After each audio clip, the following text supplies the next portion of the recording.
예수께서 성전에 들어가 가르치실세 대제사장들과 백성의 장로들이 나와 네가 무슨 권위로 이런 일을 하느냐? 또 누가 이 권위를 주었느냐? 나도 한 말을 너에게 물으리니 너희가 대답하면 나도 무슨 권위로 이런 일을 하는지 이르리라. 요한의 세례가 어디로부터 왔느냐? 하늘로부터냐 사람으로부터냐? 그들이 서로 의논하여 이르되 만일 하늘로부터라 하면 어찌하여 그를 믿지 아니하였느냐 할 것이요. 만일 사람으로부터라 하면 모든 사람이 요한을 선지자로 여기니 백성이 무섭다. 우리가 알지 못하노라. 나도 무슨 권위로 이런 일을 하는지 너희에게 이르지 아니하리라. 그러나 너희 생각에는 어떠하냐?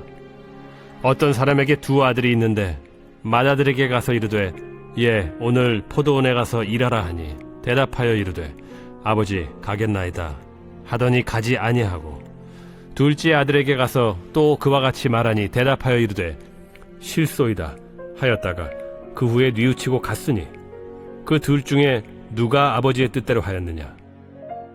둘째 아들이니이다. 내가 진실로 너희에게 이르노니 세리들과 창녀들이 너희보다 먼저 하나님의 나라에 들어가리라.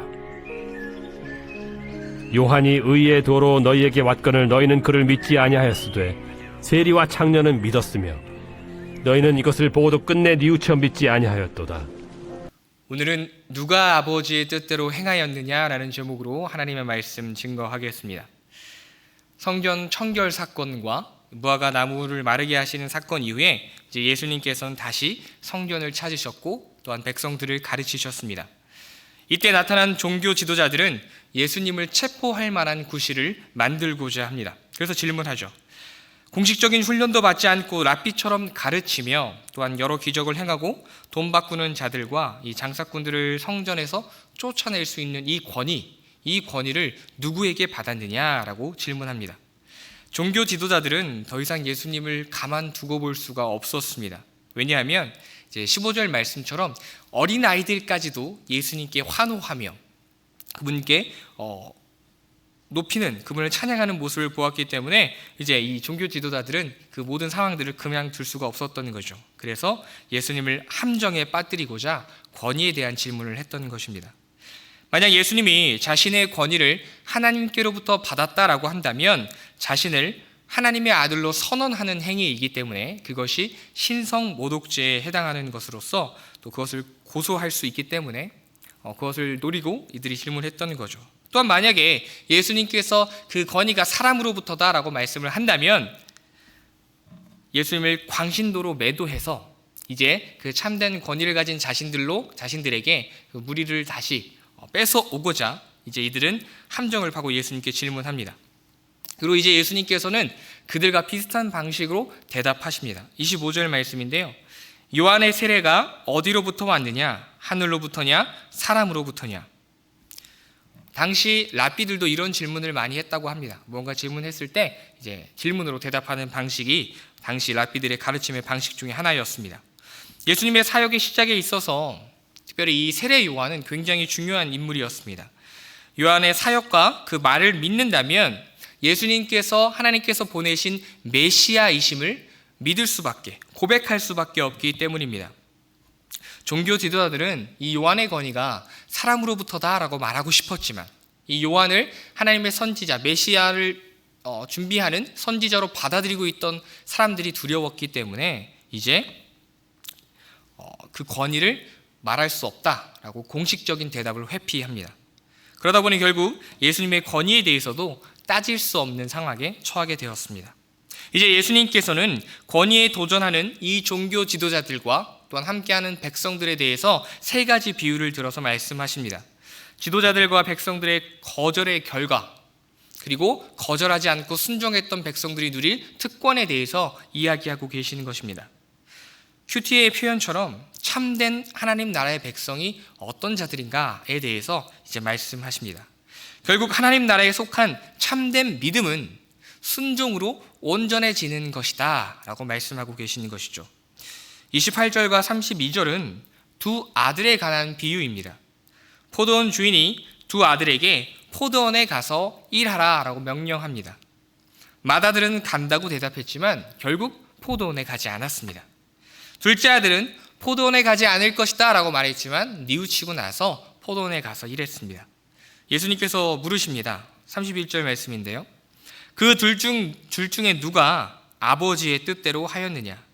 그들이 대답합니다. 둘째 아들이니이다. 너무 명백한 상황이었기 때문에 종교 지도자들은 대답할 수밖에 없었던 거죠. 아버지의 뜻대로 한 아들은 말이 아니라 행동으로 한 둘째 아들이다 라고 그들은 대답했습니다. 근데 이 대답은 결국 자신들의 모습에 대한 자기들의 고백일 수밖에 없게 되었죠. 첫째 아들의 모습은 마치 엄격하게 율법을 준수하지만 마음으로는 그렇지 않는 당시 유대 종교 지도자들을 닮아 있습니다. 그들은 하나님의 뜻을 행한다라고 말하면서 그것을 지킨다라고 말했지만 끊임없이 불순종했던 자들이 바로 이 종교 지도자들이었기 때문입니다. 이들은 아버지의 뜻대로 한다고 말하나 스스로 불순종할 뿐만 아니라 다른 이들까지도 순종하지 못하게 만들었던 이들이 바로 이 종교 지도자들이었습니다. 그리고 이제 예수님께서는 누가 둘째 아들과 같은지를 말씀하십니다. 예수께서 그들에게 이르시되 내가 진실로 너희에게 이르노니 세리들과 창녀들이 너희보다 먼저 하나님의 나라에 들어가리라. 세리와 창녀들은 당시 죄인으로 취급받던 자들입니다. 여러분 잘 아시다시피 세리는 유대인들 사이에서는 매국노로 여겨졌습니다. 로마의 그 압제자들로부터 그들과 함께 일하면서 백성들의 세금을 걷어갔던, 증수했던 자들입니다. 그들이 자신의 몫을 챙기기 위해 많은 세금을 걷게 되자 많은 이들이 가난과 어려움으로 고통받게 되었다라고 기록되어져 있죠. 또한 창녀들은 경멸의 대상이었습니다. 그런데 그들이 먼저 하나님 나라에 들어간다라는 것입니다. 종교 지도자들과 함께 듣고 있던 다른 백성들도 굉장히 의아해했습니다. 굉장히 놀랍죠. 어떻게 그들이 하나님 나라에 먼저 들어갈 수 있을까? 그렇게 고민하고 있는 자들에게 예수님께서는 확실한 이유를 설명해 주십니다. 32절 말씀입니다. 같이 읽겠습니다. 시작. 요한이 의의 도로 너희에게 왔거늘 세리와 창녀는 믿었으며 너희는 이것을 보고도 끝내 뉘우쳐 믿지 아니하였도다. 아멘. 세리와 창녀 그들은 당시 죄인 중에 죄인이었습니다. 그런데 이들은 요한의 말을 듣고 그 의의 도를 듣고 순종했습니다. 그들의 요한의 도를 믿었다라고 예수님께서는 말씀하시죠. 요한은 하나님의 구원 계획을 선포했고 또한 회개를 촉구했습니다. 그렇게 이 소외받고 멸시받던 자들이 먼저 그 요한의 도를 듣고 그 요한이 전한 예수 그리스도를 듣고 이제 예수님을 믿게 되었던 거죠. 이제 그들에게는 하나님 나라가 허락됐습니다. 하지만 종교 지도자들은 하나님께서 보내신 이 선지자 요한의 말을 듣지 않았습니다. 믿지 않았죠. 그리고 또다시 그들에게 기회가 주어졌음에도 불구하고 즉 그 요한의 도를 듣고 다시 하나님께로 돌아온 예수님께로 돌아온 그 죄인들의 회개의 모습을 보고도 이들은 돌이키지 않았습니다. 결국 그 죄인들까지도 받아주시는 그 예수님의 사랑, 하나님의 사랑을 보고도 그들은 돌이키지 않았던 것입니다. 아니 거절하고 거부했습니다. 여러분 종교 지도자들의 역할이 무엇입니까? 하나님의 말씀을 바르게 알고 그렇기에 이 말씀대로 이 땅에 오신 예수님을 먼저 발견하고 이스라엘 백성들에게 그 예수님을 알려줬어야 하는 것이 이 종교 지도자들의 역할이었습니다. 그러나 그들은 예수님을 영접하지도 않았고 오히려 예수님을 거절했으며 더 나아가 그 예수님을 십자가에 못 박는 일에 앞장서게 되었습니다. 왜냐하면 당시 이 종교 지도자들은 권위에 취해 있었기 때문입니다. 무리의 환영과 환호가 자신들의 것이어야 했습니다. 이 이스라엘 당시 문화 가운데 늘 인정받고 존경받는 이들이 자신들이었기 때문에 그 자리를 지키는 것이 더 중요해서 이 경험도 없는 젊은 랍비를 절대 용납할 수 없었던 것입니다. 결국 예수님을 거절한 이 종교 지도자들은 하나님 나라를 빼앗기고 고통 가운데 살아가게 될 것입니다. 사랑하는 여러분, 오늘 우리는 주님 앞에 어떤 모습으로 서 있습니까? 아버지의 뜻대로 행하고 있으십니까?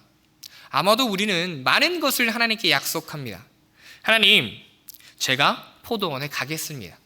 제가 순종하겠습니다. 더 사랑하겠습니다. 더 용서하겠습니다. 더 기도하겠습니다. 우리는 이렇게 하나님께 순종하겠다라고 말합니다. 고백합니다.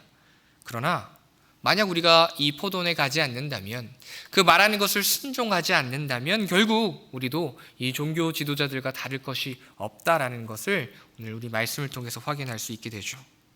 우리가 먼저 포도원으로 나아가야 합니다. 둘째 아들처럼 이제는 회개하고 뉘우쳐서 말뿐만이 아니라 내 생애 가운데, 내 삶 가운데 전부를 하나님의 말씀에 빗대어서 그 말씀 따라 살아 순종해야 하는 것이 바로 우리들이다라는 것이죠. 예수님께서는 말씀하셨습니다. 요한복음 14장 21절 말씀인데요, 제가 읽겠습니다. 나의 계명을 지키는 자라야 나를 사랑하는 자니, 나를 사랑하는 자는 내 아버지께 사랑을 받을 것이요 나도 그를 사랑하여 그에게 나를 나타내리라. 아멘. 예수님께서 약속하셨습니다.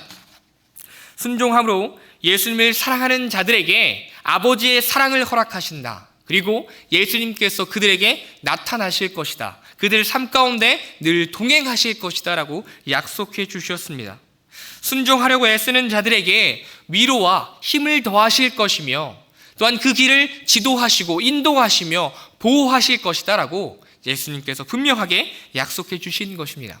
예수님께서 그 길을 먼저 걸으사 우리가 그 길을 평탄하게 걸을 수 있도록 함께 하시겠다라고 말씀해 주신 것이죠. 주 안에서 사랑하는 성도 여러분, 오늘 하루도 여러분의 가정과 직장 그리고 모든 삶의 자리가 포도원임을 기억하며 그곳으로 이제 우리가 순종함으로 나아갈 수 있기를 소망합니다. 요한이 전했고 세리와 창녀가 믿었던 그 의의 도는 하나님의 구원하심과 더불어 하나님께서 기뻐하시는 삶의 모습을 담고 있습니다.